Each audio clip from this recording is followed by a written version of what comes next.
आज हम बात करेंगे सीएससी पे पॉइंट। जैसा कि हमारी स्टेट टीम ने आपको कम्युनिकेट किया होगा, हम लोग इस पे कर रहे हैं सीएससी पे पॉइंट का। देखिए क्या है, हमारे बहुत सारे जो वीएलईज हैं काम कर रहे हैं, बहुत बढ़िया काम कर रहे हैं, हमने रिकॉग्नाइज भी किया बहुत लोगों को। और अभी हम भी और भी ये इंसेंटिव्स रिवार्ड्स ये सब जो लेके फिर से आएंगे। पर क्या होता है कि हमने जो देखा है हम मार्केट में, हमारी कोई ब्रांडिंग वहाँ पे नहीं है। किसी को पता नहीं कि यहाँ पे ये सीएससी का कोई फाइनेंशियल एक्सेस पॉइंट है जहाँ पे फाइनेंशियल सर्विसेज जो अवेल की जाती हैं या कोई भी बैंकिंग सुविधा यहाँ से मिल सकती है। तो अभी सरकार ने भी बहुत जगह ये हमारे जो डिजी पे पॉइंट अपने जो जनधन दर्शक एक एप्लीकेशन है सरकार का, जिसपे लोग जाके उस ऐप पे फाइंड आउट कर सकते हैं वीएलईज को और जो अपने वीसीज होते हैं। तो उस पे हम लोग अपडेट करते हैं जितने भी वीएलई डिजी पे में एक्टिव हैं। तो अगर आप लोग एक्टिव हैं और ब्रांडिंग ऐसा कुछ नहीं है तो आपका खुद का भी जो एक परसेप्शन है लोगों सरकार का कि ऐसी ऐसी वीएलई बहुत बढ़िया काम करते हैं, ऐसी सुविधाएं देते हैं, वो अच्छा नहीं होगा। तो इसलिए ब्रांडिंग प्रॉपर जो हम लोग बार बार बताते हैं कि आपको किस तरह का अरेंजमेंट रखना चाहिए अपने सेंटर में, किस तरह की कॉन्फिडेंशियलिटी रखनी चाहिए कस्टमर की, वो सब चीज़ें बहुत ज़रूरी है। क्योंकि अब गवर्नमेंट भी सीएससी की तरफ देख रही है कि CSC as a network financial services गाँव में देने के लिए एक सक्षम नेटवर्क है, एक कैपेबल नेटवर्क है और इसका यूटिलाइजेशन हो। तो इसलिए आप हम लोग चाहते हैं कि सभी सीएससी जो डीजी पे कर रहे हैं वो सीसी पे पॉइंट जो बैनर आप देख रहे हैं इसमें सभी को हमने सर्कुलेट किया हुआ है। अपने स्टेट टीम से करके इसका फाइल लेके एक बैनर बना के अपने सेंटर पे जरूर लगे, ताकि ब्रांडिंग दिखे कि यहाँ पे सीसी का फाइनेंशियल एक्सेस पॉइंट है, डीजी पे यहाँ पे चलता है। अब इसमें जो सर्विसेज हैं आप तो डीजी पे की जानते हैं। सीसी पे पॉइंट के लिए जरूरी चीजें क्या है, जो ब्रांडिंग की बात करी मैंने, सेंटर पे एक ब्रांडिंग होनी चाहिए, एईपीएस आपके पास है, माइक्रो एटीएम आपकी जो मशीन है कार्ड मशीन होनी चाहिए, ताकि अगर कोई ट्रांजैक्शन करने आता है तो आपके पास दोनों ऑप्शन अवेलेबल हो। आइरिस आइरिस हो, आइरिस में इसलिए हम कहते हैं कि फिंगरप्रिंट में ऑथेंटिकेशन रेट थोड़ा कम है as compare to iris. Specially गांव में जो खेतों में काम करते हैं जो लोग, हमारे जो किसान हैं या डेली वेजर्स हैं जो काम करते हैं, छोटे छोटे जो बिजनेस यूनिट्स हैं गांव में, जैसे ईंट के भट्टे हैं, तो उनकी मिनीशियल्स मिट जाती हैं, उनके जो हाथ की जो रेखाएं होती हैं मिट जाती हैं, जो कि जब ऑथेंटिकेशन में फेलियर का रीज़न होती हैं, फेल हो जाती है ट्रांजैक्शन क्योंकि ऑथेंटिकेशन नहीं हो पाता। तो इसलिए आइरिस एक बहुत अच्छा ऑप्शन है, क्योंकि आंखें तो जैसी हैं वो रहेंगी, और जो आइरिस आपका कैप्चर करता है जो मशीन होती है आइरिस मशीन, और उसमें ट्रांजैक्शन सक्सेसफुल रेट जो ऑथेंटिकेशन का सक्सेसफुल रेट है बहुत ज़्यादा है। तो हम एडवाइस करते हैं सभी वेरियस को अपने यहाँ आइरिस भी रखे जो पे पॉइंट्स है। प्रिंटर अभी आपने देखा होगा, थर्मल प्रिंटर हम लोग ने किया था बहुत नॉमिनल कॉस्ट पे, मार्केट से बहुत सस्ता हमने ढूंढ के ले आके और हमने उसको किया था। उसको भी आप लोग यूज करें, उसमें प्रिंटिंग बहुत सस्ती होती है as compare to normal printer. तो उसको यूज करके प्रिंट रिसीप्ट जरूर दें। जैसे कि डिस्प्यूट्स होते हैं आपके, कोई कस्टमर है बोला कि ट्रांजैक्शन करी मैंने और नहीं आया, बैंक में जाता है, बैंक में कहता है कि ट्रांजैक्शन की पैसे कट गए मेरे अकाउंट से, पर वहाँ तो फेल था सीसी पे या डिजी पे वाले एप्लीकेशन पे। तो बैंक कहता है कि नहीं हमें नहीं मालूम आप जाओ। तो वो रिसीप्ट जो है वो रिसीप्ट उस केस में काम आती है कि ये रिसीप्ट है, ये देखिए आप चेक करिए। तो रिसीप्ट जरूर दें, प्रैक्टिस बनाइए कस्टमर को रिसीप्ट जरूर दें। और अगर आप सस्ता जो उपाय है रिसीप्ट देने का वो ये प्रिंटर है जो थर्मल प्रिंटर, जो हम लोग अपने उस पर जो हमारा ईस्ट वेली बाजार है वहाँ पे डाला हुआ है, उसका लिंक भी आपको हम लोग बार बार देते रहते हैं। तो ये उसका इस्तेमाल करें, आप उस प्रिंट दें ट्रांजेक्शन का, ताकि एक एविडेंस रहेगा ट्रांजेक्शन का। चैलेंजेस जैसे मैंने बताया कि अभी बहुत सारी कंप्लायंस एक्टिविटी चल रही हैं एपीएस ट्रांजैक्शंस में। एपीएस जो प्लेटफॉर्म्स हैं, बैंक्स के हों चाहे हमारे हों, तो अभी तो एक होता है कि सर्वर्स पे करना कि अल्टरनेटिव सर्वर्स कौन से हैं, वहाँ पे जाना, शिफ्टिंग करना, तो वो भी कंप्लायंस का पार्ट होता है, वो हमने जो किया है अभी। दूसरा, फिर वापस हम अपने जो मेन सर्वर पे जाएंगे तो ट्रांजेक्शन शुरू हो जाएंगी। दूसरा, अभी एक्सएमएल पे सारे वो जा रहे हैं क्योंकि ट्रांजेक्शन अभी बहुत बढ़ गई हैं। जो पुराना प्लेटफॉर्म था उस पर ट्रांजैक्शन साइज बहुत बड़ा होता था, इसलिए ट्रांजैक्शन स्लो होती थी। तो जो रेगुलेटर है, जो एजेंसीज हैं जो इस ट्रांजैक्शन का प्लेटफॉर्म मैनेज करती हैं, उन्होंने नया एक फॉर्मेट निकाला एक्सएमएल, जिसपे कि सभी बैंक्स को जाना है, सो दैट ज़्यादा ट्रांजैक्शन भी कम बैंडविड्थ में हो पाए। तो इसलिए फेल्योर कम होगा, तो इसलिए सभी बैंक्स को मूव करना है, बारी बारी सभी बैंक जाएंगे। तो उसमें 1.5-2 महीना डिस्ट्रप्शन रहने वाला, जो भी बैंक जाए उसकी ट्रांजैक्शन या तो नहीं होंगी, होंगी तो उसमें डिस्ट्रप्शन रहेगा, ट्रांजैक्शन फेल हो सकती है, ट्रांजैक्शन फंस सकती है ना। तो उसका एक बार जरूर इसका ध्यान रखते हुए अपना अल्टरनेटिव अरेंजमेंट बना के जरूर रखें। जैसा कि मैंने बताया कि कार्ड की ट्रांजैक्शंस हैं, कार्ड की ट्रांजैक्शंस को प्रमोट करें, बताएं लोगों के कि आपके यहाँ ये फंक्शनलिटी अवेलेबल है। जनधन योजना में लोगों को जो डेबिट कार्ड मिले थे, वो डेबिट कार्ड फिर से लोग इशू करा सकते हैं, तो वो कर लें ताकि उनका कार्ड से भी ट्रांजैक्शन हो सके। अभी कुछ जो चैलेंज है मंथली ट्रांजैक्शन लिमिट की है, जो कि बैंक्स लगा देते हैं कि इस महीने में हमारा कस्टमर इतनी ट्रांजैक्शन करेगा, उसमें balance enquiry successful balance enquiry भी कर ली तो उसको भी काउंट कर लेते हैं। तो उसको हमने गवर्नमेंट को रिप्रेजेंटेशन दिया है, वो अगर मान जाती है, गवर्नमेंट को भी समझ में आया कि ये गलत है, अब वो बैंक के साथ एक कंसल्टेटिव मीटिंग करने वाला डिसाइड होता है, तो ये कुछ हमें रिलैक्सेशन मिलेगा और ट्रांजैक्शन हो पाएंगी।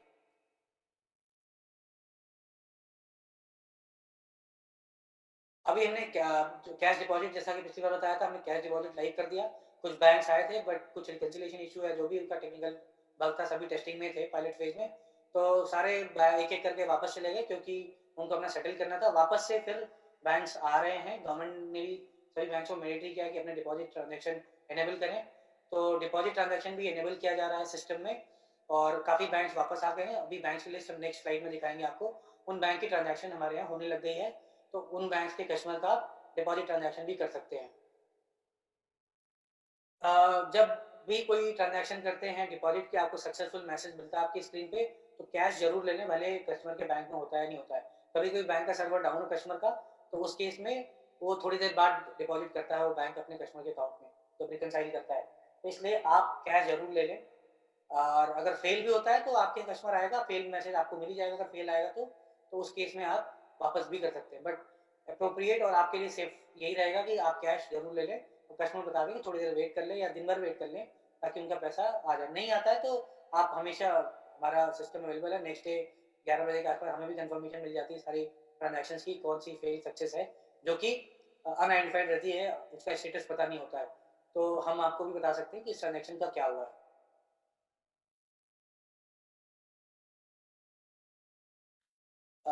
अभी ये जो लिस्ट आपकी स्क्रीन पे दिख रहा होगा, ये बैंक्स हैं, मेजर बैंक्स में आपका कुछ ग्रामीण बैंक है, उड़ीसा का ग्रामीण बैंक है, इक्विटास बैंक है, चैतन्य गोदावरी बैंक है, पंजाब एंड सिंध बैंक है, यूनियन बैंक की ट्रांजेक्शन हो रही हैं, तेलंगाना ग्रामीण बैंक है, आंध्र प्रदेश ग्रामीण विकास बैंक है, सेंट्रल बैंक ऑफ इंडिया है, कर्नाटका बैंक है, सिटी यूनियन बैंक है, जम्मू एंड कश्मीर बैंक है, फिनो पेमेंट्स बैंक है, एयू स्मॉल फाइनेंस बैंक है, इंडिया पोस्ट पेमेंट बैंक है और एयरटेल पेमेंट बैंक है, जिनकी ट्रांजेक्शन हो रही हैं।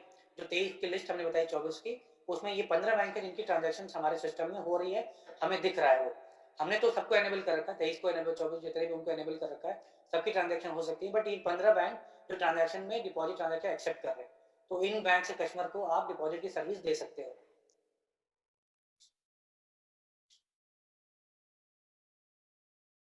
एक चीज़ और बताना चाहूँगा कि जब आप ट्रांजेक्शन करते हैं डिपॉजिट में, अभी डिपॉजिट उतना स्टेबल नहीं है, तो आप भी थोड़ा ध्यान से करें। अगर आपको फेलियर ज़्यादा आ रहा है, थोड़े दिन वेट कर लें, उसके बाद स्टार्ट करें, तो ट्रांजेक्शन होगी। कुछ अभी जैसे कुछ कुछ बैंक में जैसे तुरंत पैसे नहीं जाते हैं, तो रिकन्सिलिएशन इश्यूज भी हैं कुछ बैंक्स में, तो वो थोड़े पैसा, वो ऐसा नहीं कि वो फंस जाता है, पैसा बैंक एक दो दिन बाद जब रिकनसाइल करते हैं अपनी वो ट्रांजेक्शन, तब कस्टमर अकाउंट में क्रेडिट करते हैं, तो ये थोड़ा चैलेंज है, ये ठीक हो जाएगा।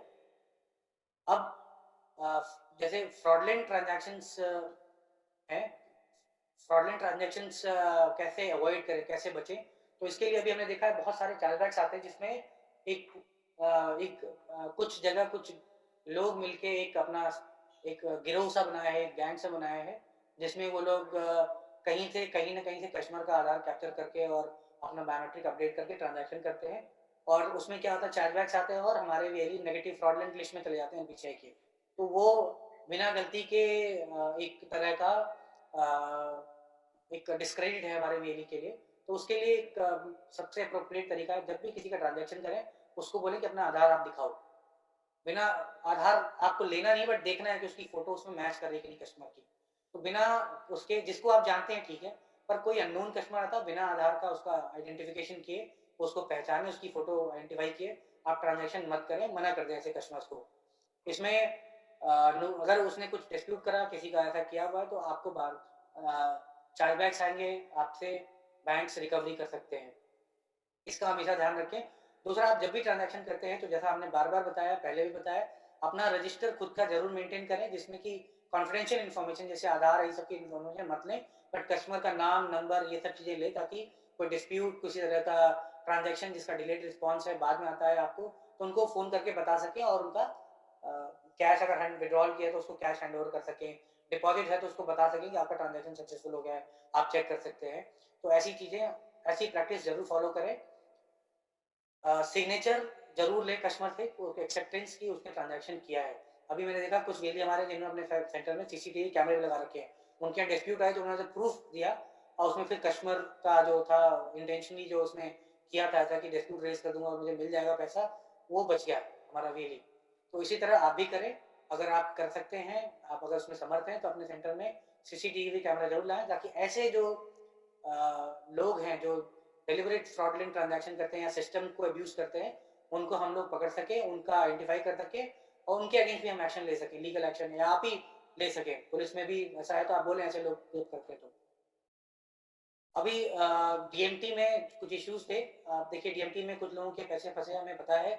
कुछ बैंक की कंप्लाइंसेस की वजह से हम लोग भी उसमें थोड़े असमर्थ थे कि हम लोग कर पाएँ।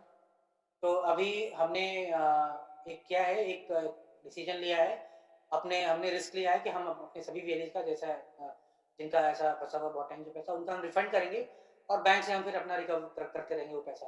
तो ये मंडे के पहले पहले हम कोशिश करेंगे कि सबका रिफंड हो जाए।